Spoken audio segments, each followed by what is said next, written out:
Hello, my name is Brandon Cooper. I am an out of school time literacy coach with the Office of Children and Families. Today, we're going to have an introduction to the interactive read aloud. During this webinar, I will give you an overview of what a read aloud is and all it encompasses.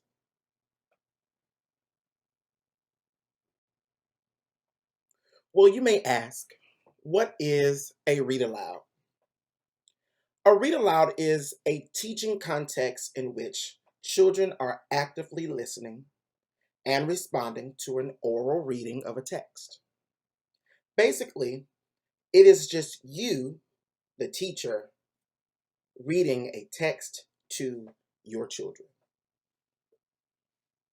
Not only are children just listening, but they are responding to questions and inquiry about the text. Here are a few benefits of a read aloud and the answer to the question, why should you read aloud? Children do not have to decode words. They're not decoding words because they're not reading. They are just listening to you. They get a chance to hear fluent reading and phrasing and what good reading sounds like. They have the opportunity to self-monitor their understanding. They can adjust to what's happening into the text. They can adjust their own thinking and interpret their own understanding. Children can remember information in summary form. When you ask questions about the text, they have an opportunity to respond based on what they remember and summarize events. Children, they can adjust their thinking to differentiate between fiction and nonfiction, what's real and what's not real. The more children are read to and the more they read, the better they get at it. This provides more at-bats for children to not only get a chance to read, but to be read to. Also, a read aloud creates a lifeline for young readers. It provides exposure to the world around them. When you read a variety of books to children, a variety of genres and different authors, this exposes them to the world around them. It exposes them to a world in which they may not have seen or never will see in their lifetime, but through the book, they will be able to go on adventures. It builds vocabulary. They are exposed to many words as you read to them. They have an opportunity to express themselves orally as well. And a read aloud helps create a lifetime reader. Not just reading in school, not just reading at home, not just reading after school, but they will begin to enjoy reading.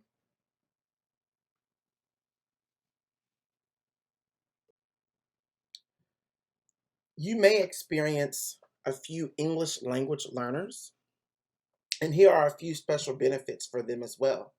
They have opportunities to hear how sentences are structured. It increases their exposure to vocabulary and language. Also, they get a chance to see you model and engage in oral language opportunities, exposure to high quality texts, and opportunity for scaffolding, which just simply means that you have the opportunity to meet your English language learners where they are. You have an opportunity to create this experience without moving too fast.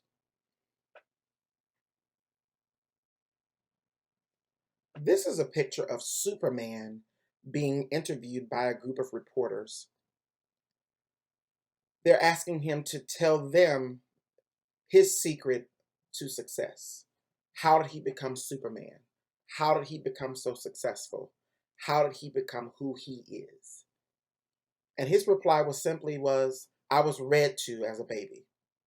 If we think about how many times our children are read to, chances are it's slim to none. So when we create a read aloud or an opportunity to read aloud to children, to provide a reading experience, a literacy experience, or an adventure through a book, think about the lifelong learners and readers we are creating.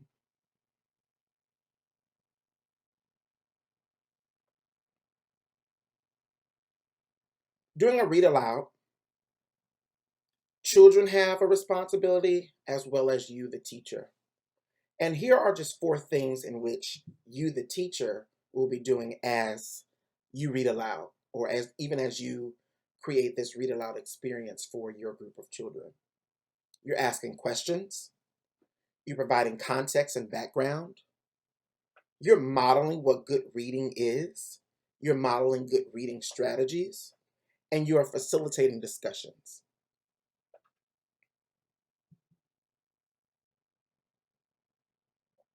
So when we think about what the children are doing during a read aloud, they are answering the questions in which you're asking, which then in turn allows them to start thinking critically about their responses to your questions. They're able to make predictions,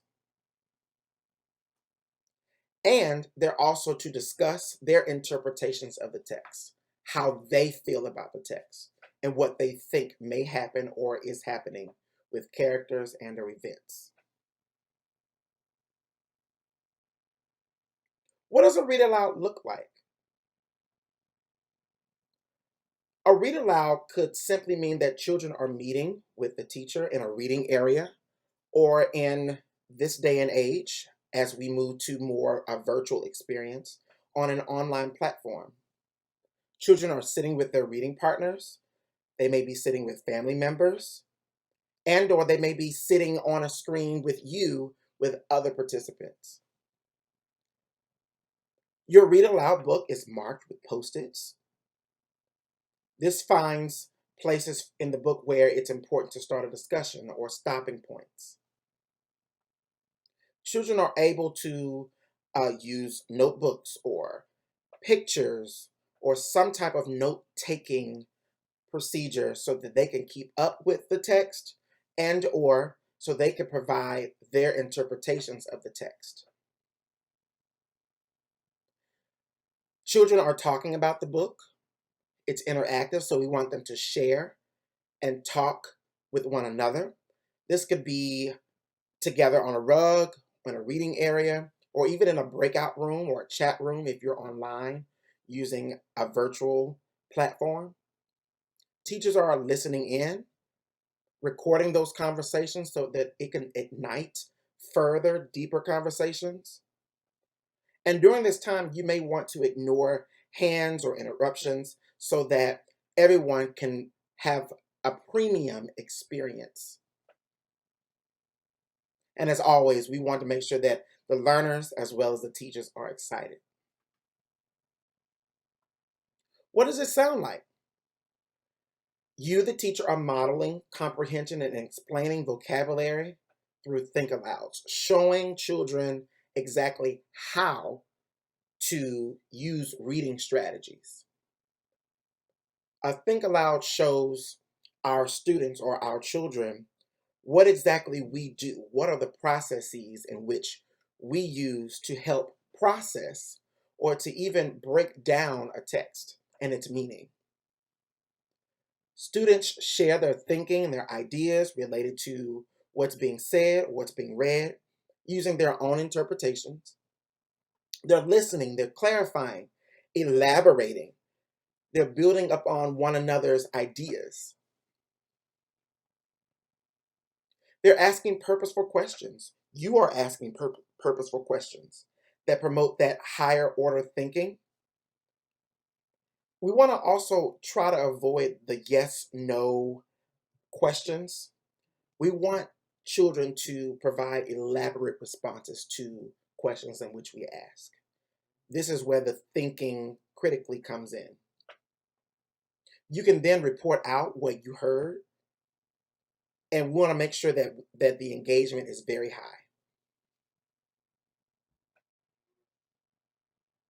So how do we do this read aloud thing? If you look at the picture, you see a picture of a book, a child, and an adult. This is how we do this read aloud thing. When you merge all three together, there's so many things that could happen. You can create magical moments once you put yourself into the text. Take yourself on an adventure and use your imagination. This is how you create an exciting read aloud. Here are the four components of a read aloud. You have vocabulary. There are some things in which we do before reading, during reading, and after reading. We'll explain that on our next slide. When planning the four components of a read aloud, here's the lesson structure. You have vocabulary words. You always want to find 2 to 3, maybe more. Sometimes there are even up to 10 words in which you want to expose or introduce to your children. So you want to find those words that are important in the text and help provide some type of context for those words. This gives children an opportunity to understand what words mean in certain contexts or what's happening in the text. Also, this provides exposure to more and builds more vocabulary words. So before you read, you want to make sure that you are reading the text thoroughly. When you are introducing this read aloud or the read aloud of your choice, you want to ask yourself, how will I activate their prior knowledge about this text? You want to give them some type of insight or context about the topic or what's happening in the story. This also may be the setting, or you may want to talk about some of the characters, or even introduce that there will be a problem in the text. While you're reading or during reading, you want to ask yourself, what will children do during the read aloud? How will you engage them? This comes from asking a series of questions, having them to talk to one another, having them to use their own interpretations of the text for discussion. This is where you are facilitating that solid discussion piece. And after reading, you want to make sure that you are gauging their understanding of the book by asking more comprehension questions and having some type of follow-up activity or connection activity for the text. So let's move a little further and talk about preparing and planning the text. In order for your read aloud to be very successful, you want to select the text and read it for yourself. Read it thoroughly. And you want to pay close attention to what's explicit, what's implied. You want to pay attention to the author's craft, some of the author's moves in the text. What is the illustrator doing in the illustrations? This can become a theme throughout the text. Pay close attention to the vocabulary words or find words in which you feel that are important for your children. And most importantly, you want to pay attention to the message of the story. This is something that you want to drive home after reading the text.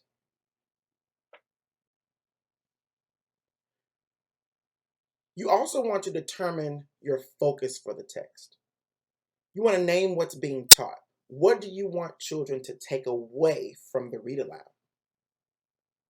When you have a specific focus, you may want to chart this on an anchor chart or put this on some type of display so that it's sticky.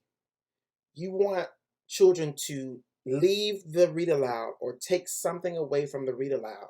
Not only the characters or the setting or the problem, but there may be something, a message, or you may want them to focus on how characters change in the story. This is something that you want to jot down on an anchor chart so that it's visual. Tag your text for think aloud. You want to find places in the text in which you find stopping points. How will you show children how to think about those processes? So if you expect them to understand your focus, you also have to teach your focus and showing them the steps in which you use to understand. Show them that reading is active. And it also shows that there is more to a story than the words on the page. Reading is thinking.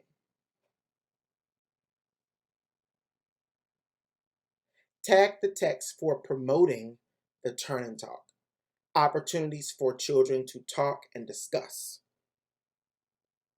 All students can engage in meaningful discussions, but you, the facilitator, have to create that opportunity for them to talk and discuss using their own interpretations. This helps to foster reading comprehension and other reading strategies. When you pose the question more than one time, give them some thinking time so they can understand exactly what they will talk about. Give them a criteria. This allows students an opportunity to voice their thoughts. And as a facilitator, you can observe and guide those conversations to make sure that students are on target with what you want them to discuss. Here are a few tips for teachers and caregivers as you begin to plan and prepare your read aloud. I want you to take these 5 words with you today: choose, plan, balance, use, keep. The first word is choose. Your book choices, books in which you choose to read aloud to your students, it matters. Choosing high interest books says that you will read a book in which your children are interested in. If you find a book in which has a topic that they're not interested in, you will not get much participation. So you want to find those high interest books. You may even want to take a survey of the books in which they enjoy or topics in which they enjoy. Always, always, always plan before you read. You never really want to grab a random book and begin to read because you want your book and your activities and your comprehension, your questioning, your facilitation to be as engaging as possible. Balance the genres. You want half fiction, half nonfiction, half real, half not real. You want books in which provide adventures for your students. You also want books that will provide teaching opportunities for your students. While children may be interested in cars, you may read aloud a book to them about cars, and they may find information in this book or in this text in which they never knew anything about. So you want to make sure that you find a balance between the genres and the types of books in which you read. Use props, use posters and anchor charts to engage learning. That could be puppets, it could be different props in which they use in the book, anchor charts, posters, you name it. You can even dress up as the characters in the text. Make it interesting, make it fun, make it engaging. Also, I will also encourage you to keep a read aloud log that includes the date in which you read the book, the title of the book, the author and illustrator, and the type of book.